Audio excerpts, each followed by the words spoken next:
اچھا لیکن سائنس کی بات ہوئی تو سائنس سے ایک سوال ذہن میں آ گیا کہ قدرتی آفات پوری دنیا میں آتی ہیں. جاپان، ساؤتھ کوریا، وہ ایک ایریا ایسا ہے کہ وہاں پہ زلزلے اکثر آتے رہتے ہیں لیکن وہاں پہ نقصان نہیں ہوتا. انگلینڈ، یورپ میں وہاں پہ بارشیں بہت زیادہ ہوتی ہیں لیکن وہاں پہ کبھی سیلاب نہیں آتا. ہمارے ہاں جب بھی کوئی مسئلہ ہوتا ہے تو ہم اللہ پہ ڈال دیتے ہیں کہ اللہ کا عذاب ہے. جیسے ابھی ریسنٹ زلزلہ آیا یہاں پہ اور اس طرح ترکی میں آیا زلزلہ. تو ذرا قرآن و حدیث کی روشنی میں اور سائنس، کیونکہ آپ کے پاس ماشاءاللہ آپ کی پوری ریسرچ ہے، تو دونوں حوالے سے بتا دیں کہ صرف اللہ کا عذاب ہوتا ہے اور اگر ہم اس کا کوئی سد باب کرتے ہیں تو سد باب کرنا کیا گناہ میں شامل ہو جاتا ہے؟ میرے بھائی قیامت کی ساری نشانیاں پاکستان میں پوری ہو رہی ہیں. دنیا تو دن بدن ترقی کر رہی ہے. یہ ہم کام چور لوگوں کا ایک اسکیپ روٹ ہے اور شریعت نے اس کی اجازت نہیں دی کہ آپ اس طرح کے معاملات اللہ تعالیٰ کے اوپر ڈالیں. اللہ تعالیٰ نے انسان کو ترقی کروائی ہے نا، اور آپ نے اپنے معاملات کو گیون سرکمسٹانسز میں لے کر چلنا ہے. نبی صلی اللہ علیہ وآلہ وسلم اور ان کے اصحاب اس طرح کے معاملات کو اس طریقے سے لے کر چلا کرتے تھے. جو چیزیں دوسرے ملکوں میں اپرچونٹیز ہیں ہمارے لیے وہ عذاب بنی ہوئی ہیں. عذاب ہو تو ہر جگہ ہی آئے نا. معذرت کے ساتھ اس کا سلوشن یہ ہے کہ جس طرح یورپ نے ویٹیکن سٹی میں بٹھا دیا تھا نا مولویوں کو اپنے، جب تک آپ اپنے مولویوں کو نا سائڈ پہ نکال کے نا کسی ناردرن ایریا میں کوئی ویٹیکن سٹی نہیں بناتے نا، اس وقت تک اس پاکستان کی ترقی نہیں ہو سکتی. الا یہ کہ وہ خود سائنس کی تعلیم حاصل کریں اور لرن کریں اور قرآن و سنت بھی پڑھیں. آپ مجھے بتائیے سورہ یوسف کے اندر جب اس بادشاہ نے خواب دیکھا تھا کہ 7 جو ہے موٹی گائے چر رہی تھیں نیل سے نکل کے، اور پھر ایک 7 خشک زمین سے پتلی گائے نکلی اور ان کو کھانا شروع ہو گئی. بالکل. اور اس خواب کی تعبیر بتائی سیدنا یوسف علیہ السلام نے. اس کے بعد پتہ کیا الفاظ ہیں قرآن میں؟ انہوں نے کہا کہ آپ مجھے وزیر خوراک بنا دیں، میں امانت دار بھی ہوں اور اس معاملے کو بہتر طریقے سے ٹیکل کر سکتا ہوں. انہوں نے یہ نہیں کہا کہ میں دعا کروں گا انشاءاللہ یہ ٹل جائے گی. اور وہ کس طریقے سے وہ 7 سال خوشحالی کے آئے. اس میں انہوں نے گندم زیادہ کاشت کی، ذخیرہ اس کو سٹوں کے اندر رہنے دیا، باہر دانے نہیں نکالے کیونکہ وہ ایکسپوز ہوں گے اور وہ خراب ہو جائیں گے. یہ بھی اللہ نے ان کو ایک ٹیکنیک سکھائی تھی. اور پھر اگلے 7 سال تک نہ صرف خود گندم استعمال کی بلکہ دور دراز سے لوگ، ان کے بھائی بھی آگے، آپ کو پتا ہے. اور اس طریقے سے شام سے یہ لوگ مصر شفٹ ہوئے. تو حضرت یوسف علیہ السلام نے تو ٹیکنالوجی کا استعمال کیا، اسے عذاب لائی. حالانکہ یہ اس سے بڑا کیا عذاب تھا؟ آپ کو یہ بتایا جاتا نا قحط آ جائے گا، بارشیں ہونا بند ہو جائیں گی، اور بھائی 7 سال بارشیں نہیں ہوئیں. یوسف علیہ السلام نے کوئی رونا پیٹنا نہیں ڈالا، انہوں نے اسے مینج کیا. یقین کریں ہم اس ملک میں ہیں.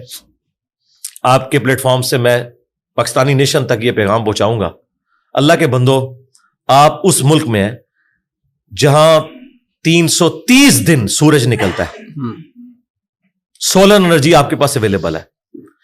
آپ کے پڑوسی ملک نے، انڈیا نے، ایک سولر بہت بڑے ایک ایریا کے اندر ایسا ایک پورا پلانٹ لگایا سولر کا پورا سسٹم کہ پورے پاکستان کی جو ڈیمانڈ ہے اس سے زیادہ وہ ایک جگہ سے لے رہے ہیں سولر.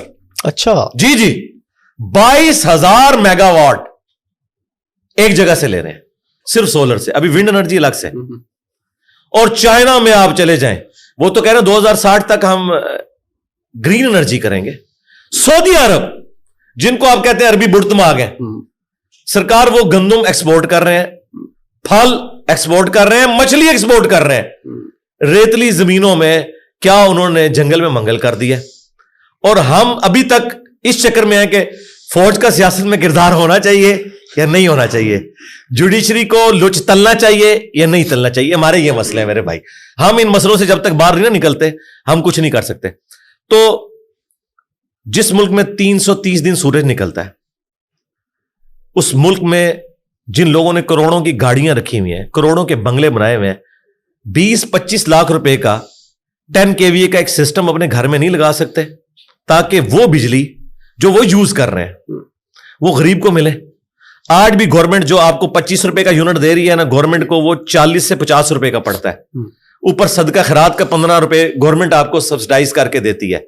ایک امیر آدمی کا کام تو نہیں ہے کہ وہ وابڈا سے سستی بجلی لے رہا ہے سبسڈائز. کیوں؟ وہ تو افورڈ کر سکتا ہے.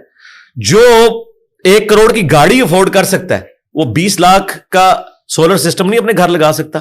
میں نے ملک ریاض صاحب سے اس طریقے سے DHA کے جو کرتے دھرتے ہیں, سٹی ہاؤسنگ کے کرتے دھرتے ہیں, جدھر زیادہ بجلی استعمال ہو رہی ہے, کیونکہ ہمارے ملک کا 40% جو لوڈ ہے وہ ایئر کنڈیشن کے اوپر ہے. ان سے میں نے ریکویسٹ کی کہ یار آپ لوگ پابند کرو کہ 1 سال سے زیادہ ہم بجلی نہیں دیں گے, اپنے سولر لگاؤ, بورنگ بھی کرائیے, سولر بھی کراؤ, تاکہ کم از کم یار غریبوں کے لیے بجلی اویلیبل ہو. یہ آپ کام کرو.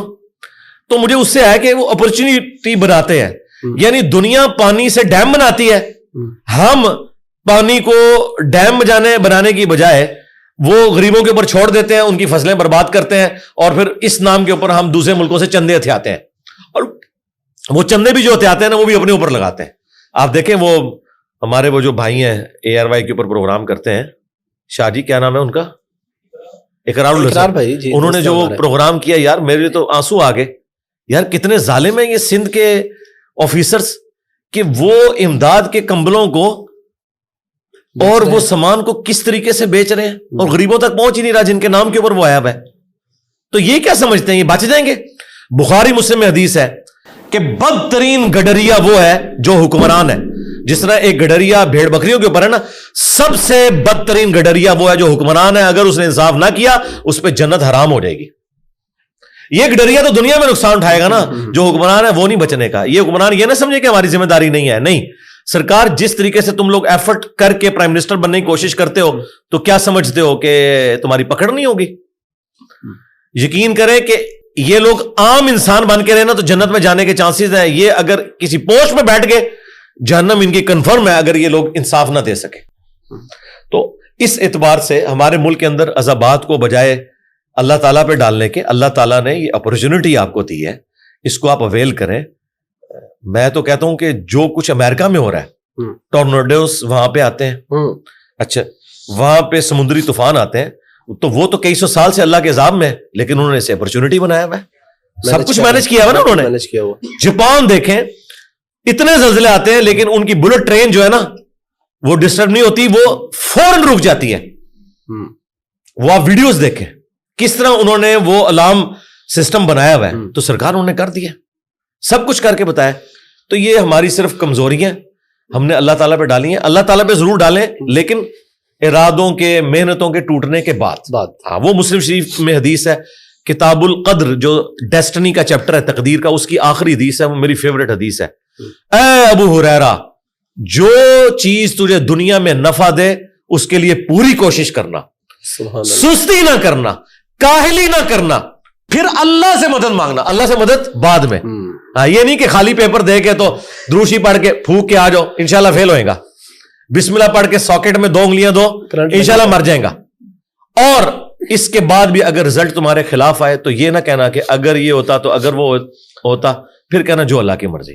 اپنی ایفرٹ پٹ کریں, اس کے بعد اللہ پہ توکل کریں. ہم نہ ایفرٹ کرتے ہیں نہ کوئی آگے معاملات کو لے کے چلتے ہیں, اور صرف کہانیاں کرواتے ہیں. سب کہانیاں کروا رہے ہیں. آپ دیکھیں ماشاءاللہ تعالیٰ جب تک یہ گورنمنٹ میں ہوتے ہیں پکڑا ہی نہیں دیتے, جیسے ہی اپوزیشن میں جاتے ہیں سارے رستو بن جاتے ہیں, سارے آئنسٹائن بنے ہوتے ہیں. لگتا ہے کہ جناب یہ بندہ آ گیا تو پتہ نہیں کیا تلپٹ کر دے گا. اس بندے کو آپ وہاں بٹھائیں. پاکستانی باتیں کرنے میں, مشورے دینے میں ماشاءاللہ بہت شیر ہے. اس کی وجہ یہ کہ ہم نے اپنے بڑوں سے سیکھے ہی ہے کہ کام نہیں کرنا بھائی. وہ ہمارے آفس میں بھی کہتے تھے بھائی ایک ہاتھ نال کام کرو, ایک ہاتھ نال ٹول مارو. ہاں لیکن جڑے سیانے ہوندے سے وہ کہتے ہیں بھائی 2 ہاتھ نال ٹول مارو, کام کرنے کی ضرورت ہی نہیں ہے, کیونکہ 20% لوگ 80% کام کرتے ہیں اور 80% لوگ 20% کام کرتے ہیں. یہ 80-20 رول ہے, آپ کو تو پتا ہے. جی جی ٹھیک ہے نا. تو جو دونوں ہاتھ سے ڈرم بجاتے ہیں نا وہ کامیاب ہے, اور یہ آپ کے پولیٹیشینز یہی کر رہے ہیں, دونوں ہاتھ سے ڈرم بجا رہے ہوتے ہیں ماشاءاللہ, تقریریں جھاڑ رہے ہوتے ہیں.